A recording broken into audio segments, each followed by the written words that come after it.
রান্না। হ্যালো বন্ধুরা, তো সবাই কেমন আছো? আশা করি সবাই খুব ভালো আছো। আমি কিন্তু অনেকটাই ভালো আছি। আর এই যে আমার পাশে দেখতে পাচ্ছ বর্ণালী চলে এসছে, আমার কলিগ। আর এই যে এখানে কিন্তু মানে আজ কিন্তু আমাদের মলের দীপ ভাইয়ের আর কি আইবুড়ো ভাত দেবো আমরা। তো তার জন্য একটা ছোট্ট প্রিপারেশন করছি। ও জানে মানে কি কি হচ্ছে সেটা জানে না, ঠিক আছে? তো সেই হিসাবে আমরা এখানে করছি। আর এখানে আমি এখানে পায়েস রান্না করছি। তো চলো কিভাবে কি করছি না করছি, কে কে আসছে সবটাই তোমরা দেখতে পাবে। এখানে দুধ বসিয়ে দিয়েছি, আর এখানে চাল ভেজানো আছে, এই যে বাতাসা, গুড়, কাজু কিশমিশ সব আছে।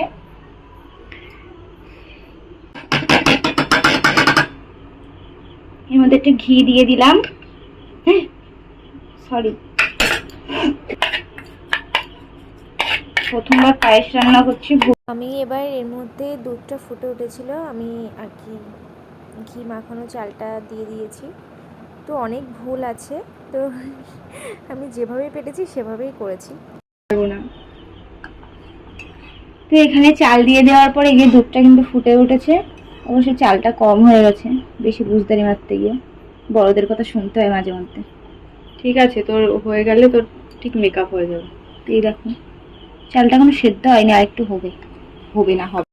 তো এলাচটা দিতে হয়, কিন্তু সেখানে এলাচের জায়গায় তেজপাতাটা দিয়ে দিয়েছিলাম, শুধু তেজপাতা দিয়েছি।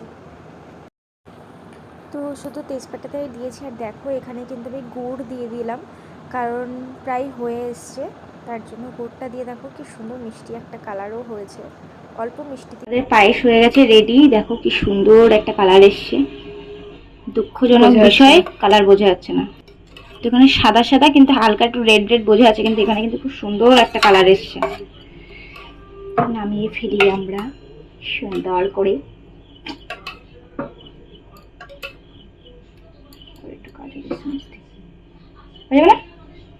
বাটি ভরে দিয়ে দে, বাটি ভরে দিলে দেখতে ভালো লাগে।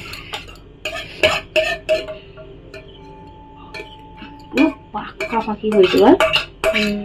একদম দেখ, পুরো বাটি ভরে গেছে। আমাদের পায়েস পুরো রেডি, সুন্দর একটা পায়েস হয়েছে। তো এই যে এখানে আমরা সব প্লেট সাজিয়ে সুন্দর করে গুছিয়ে নিলাম। আর ভাইকে ফোন করে দেওয়া হয়েছে, ও এক্ষুনি চলে আসবে, আর রাস্তায় রয়েছে বাড়ির কাছে। তো তার জন্য আমরা সবটা আর কি সুন্দর করে গুছিয়েছি। তো দেখো যতটুকু যা পেরেছি আমরা অ্যারেঞ্জ করেছি। তো দেখো আচ্ছা, এই তুই জামাই না, তুই আগে কেন আসছিস? যেদিন হবে সেদিন বলি সর।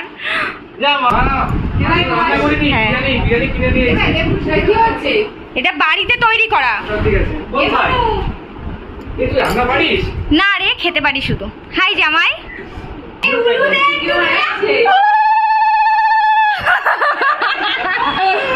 এদিকে খাওয়া দাওয়া কিন্তু শুরু করে দিয়েছিল, আর আমি এখানে বসে বসে ভাই এদের সাথে আড্ডা মারছিলাম, কারণ অনেক দিন পর আমাদের দেখা হলো, আবার একসাথে বসলাম। তো 3-4 মাসের বেশি হয়ে গেছে ওদের সাথে দেখা টাকা হয় না, মানে বান্ধবীদের সাথে হয়েছে, কিন্তু এই ভাইয়ের সাথে যার সাথে আমি ফোনটা নিয়ে ঘাটছি দাস কাছে, তো চিরোর সাথে কোনো অনেক দিন হয়ে গেছে দেখা হয় না। তো এখানে আমি একটা ফোন নেব ভাবছিলাম, কারণ আমার ফোনটা খারাপ হয়ে গেছে, যার জন্য তোমাদের সামনে ভিডিওটাও দিতে পারছি না ঠিকঠাক করে। তো অনেক কিছু মোমেন্ট আমার সাথে হয়েছে, কিন্তু তোমাদের সাথে শেয়ার করতে পারিনি শুধুমাত্র আমার ফোনের জন্য।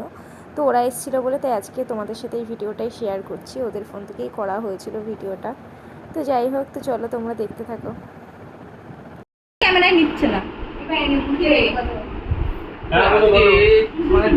রাজু ব্রো, এটাকে টাকি লাগছে। কোন শব্দ রাখছ না, তুই বুঝছিস না কেসটা? চিকেন চাপ, স্যালাড। এত কিছু খেয়ে যেতে হবে তাহলে কি? অবশ্যই, না খেয়ে যাবি করি সব দর্শক। ইস রে, তুইও বিয়েটা কর এবার। আমি কোন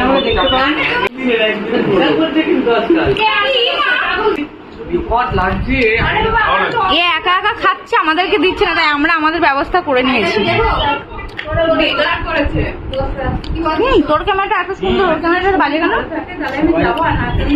তো এই যে আমার ঘর আবার ফাঁকা হয়ে গেছে, সব হই হুল্লোড় করে সব চলে গেছে।